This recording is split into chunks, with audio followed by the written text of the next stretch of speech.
मुझे एक दर्शक ने बोल दिया what type of debate you are trying to do, मेरे एक दर्शक ने कह दिया मुझे। लेकिन आप सुनिए ऋतु चौधरी जी, सवाल सुनिए। अधीर रंजन जी का आज का बयान है, संदेश खाली के दरिंदों को बचा रही है ममता सरकार। क्या अधीर रंजन चौधरी के इस बयान से आप सहमत हैं कि दरिंदों को आप बचा रही है, राज्य सरकार बचा रही है, ममता सरकार इन दरिंदों को बचा रही है? अधीर रंजन ने ये कहा है, क्या आप ये मानती है ऋतु चौधरी जी? हाँ या ना कहिए। देखिए, कोई भी पहले दीपक जी मैं बोल दूं, कोई भी बलात्कारी किसी भी पार्टी का हो, किसी भी धर्म का हो, वो दरिंदा होता ही होता है और उसको उसकी दरिंदा जो वो करता है उसकी सजा माकूल। अरे मैंने क्या सवाल पूछा ऋतु चौधरी जी आपसे? मैंने पूछा, अधीर रंजन चौधरी ने कहा कि राज्य सरकार, ममता सरकार बचा रही है इन दरिंदों को। आप इससे सहमत है या नहीं है? बताइए ऋतु चौधरी जी। वो भी नहीं मिलेंगे। देखिए मैंने इस बात का जवाब दे दिया कि जिस प्रकार से शाहजहां शेख को गिरफ्तार करा गया, उसी प्रकार से बलात्कारी ब्रजभूषण शरण सिंह को क्यों नहीं गिरफ्तार किया गया और वो क्यों आज तक भी कहता है कि मैं मोदी का परिवार हूं? अब मैं फिर सवाल का मतलब अधीर रंजन चौधरी झूठ बोल रहे हैं, मतलब अधीर रंजन चौधरी झूठ बोल रहे हैं, अधीर रंजन चौधरी झूठ बोल रहे हैं। इतना अच्छा किया ममता जी ने तो अधीर रंजन चौधरी झूठ बोल रहे हैं। आप जो है आप मुंह में डाल रहे हैं बात को। मैं ये कह रही हूं कि जो ऑलरेडी सस्पेंडेड है, जो ऑलरेडी गिरफ्तार कर चुके हैं, हम तो चाहते हैं कि भाजपा उसके अनुसरण पर चले और भाजपा भी जो अपने बलात्कारी सांसदों को गिरफ्तार कराए, उनको ईडी और सीबीआई को सौंपे, उनको माकूल सजा दिलाए। चलिए अब प्लीज बीच में नहीं बोलेगा, प्लीज बीच में नहीं बोलेगा ऋतु जी। प्रज्ञा जी को अपना जवाब देना है, प्लीज बीच में नहीं बोलेगा। और मुझे अनुराग भदौरिया और धीरेन्द्र कुमार जी के पास भी जाना है।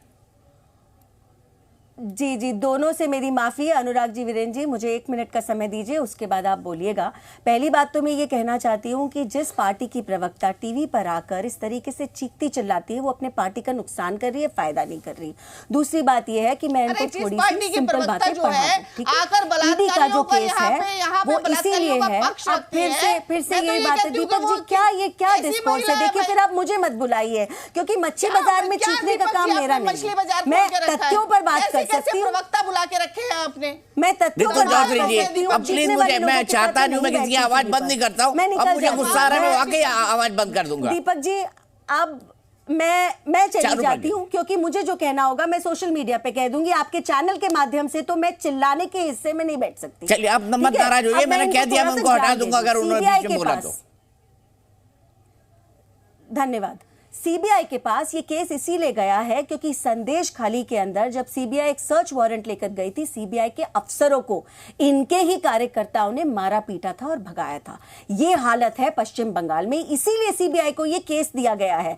इन दो केसेस को ये जोड़ के देखती है, इनकी ये समझ की कमी है। दूसरी बात ये है कि यहां पर ये बैठकर बोलती है तुरंत गिरफ्तार कर लिया, तुरंत पार्टी से हटा दिया। पहली बात तो मैं आपको बताऊं, पार्टी से सस्पेंड किया है, परमानेंटली नहीं निकाला।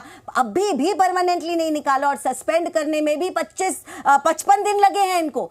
55 दिन जो इस महिला को लगता है तुरंत कर लिया। कितना मतलब इनके सोच की आप ये देखिए कि दुख हो रहा है मुझे देखकर। अच्छा, तीसरी बात, और उसके बाद मैं अपनी बात को खत्म करती हूँ। इनके प्रदेश के नेता अधीर रंजन चौधरी जी खुद रोज शिकायत कर रहे हैं, खुद आकर ये कह रहे हैं कि मैं जाना चाह रहा हूँ संदेश खाली। अरे भाई, सबको होता है भाई। आपको कोई बीमारी है क्या ऋतु जी? आपको कोई बीमारी है क्या ऋतु जी? किसने किसको डिफेंड किया? ठीक है ऋतु जी को थोड़ी देर के लिए हटा दीजिए प्लीज। थोड़ा पानी पीजिए, थोड़ा ठंडा होइए, अपना दिमाग ठंडा करिए। ऋतु जी, चारू जी कंक्लूड करिए, फिर मैं अनुराग जी के पास जा रहा हूँ। नहीं, देखिए, मैं इस लेवल के डिस्कोर्स में नहीं फंस सकती। बोलिए चारू जी कंक्लूड करिए अब जल्दी। आप वो स्क्रीन पे नहीं है। एक स्पष्ट आखिरी बात बहुत जल्दी।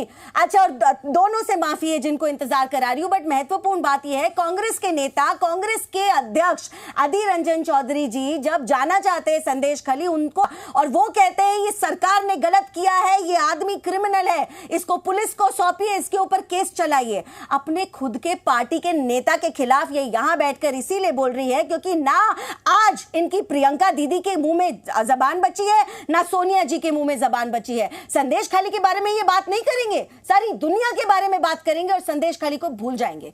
ये होता है पॉलिटिकल कन्वीनियंस, ये होता है सेलेक्टिव आउटरीच। ठीक है, मैं सीधे अनुराग जी के पास चलता हूँ। अनुराग जी, संदेश खाली में जो हुआ और जिस तरह से ममता सरकार ने हाई कोर्ट के आदेश के दूसरी बार अपील न करके सीबीआई को नहीं सौंपा शेख शाहजहां को, आपको नहीं लगता आने वाले समय में आधी आबादी के लिए ये एक बहुत बड़ा मुद्दा बन जाएगा? और ममता सरकार ने जो कुछ किया, क्या आप उसका समर्थन करते हैं, जिस तरह से उन्होंने इस पूरी सिचुएशन को हैंडल किया? देखिए, आधी आबादी के साथ जो अन्याय हुआ है इस देश के अंदर में, आने वाले 2024 के चुनाव में जनता और आधी आबादी इसका जवाब देगी।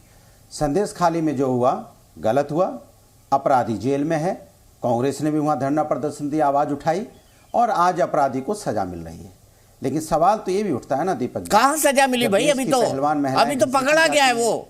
अरे मेरी बात सुन लीजिए, अब मैं आप बीच में टोक पड़े, आप क्यों टोक रहे बीच में? मैं तो अब किसी के बीच में नहीं बोला, मैं अपनी बात कह लूं। अरे सच बोलेंगे, फैक्चुअल बोलेंगे तो नहीं टोकूंगा, गलत बोलेंगे तो टोकूंगा ही ना। सजा मिलेगी, अरे ठीक है, अरे सजा मिलेगी। आपने तो सजा दिलवा भी दी, इतनी फास्ट ट्रैक है आपकी अदालत अनुराग भदौरिया की, आपने सजा दिलवा भी दी। आप चिल्लाने लगते हैं, दिक्कत है।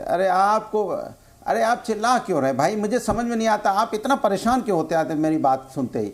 मैं कह रहा हूं कि जब आदमी जेल में गया, सजा मिलेगी, जरूर मिलेगी।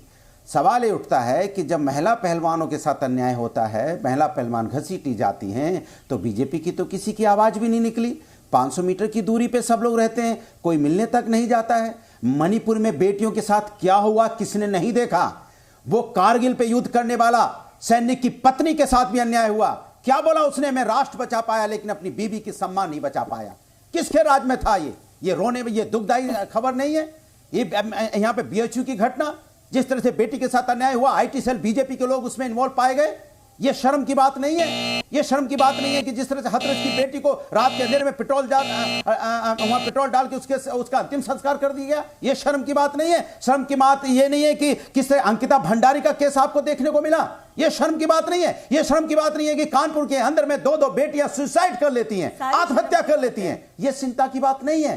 कमाल तो ये होता है कि जब हम कहते हैं चाहे संदेश खाली हो और चाहे भारतीय जनता पार्टी की सरकार में हो, महिलाओं के साथ अन्याय हो रहा है तो डंके की चोट पे आवाज उठानी चाहिए। लेकिन हम अफसोस के साथ कहते हैं कि चाहे दीपक चौरसिया हो, चाहे बीजेपी के प्रवक्ता हो, उनको बचाने का काम करते हैं। हम संदेश खाली में बचाने का काम नहीं कर रहे हैं। हम कहते हैं जिसने अन्याय किया उसको सजा मिले, लेकिन यहां बचाने की काम क्यों हो रहा है भाई?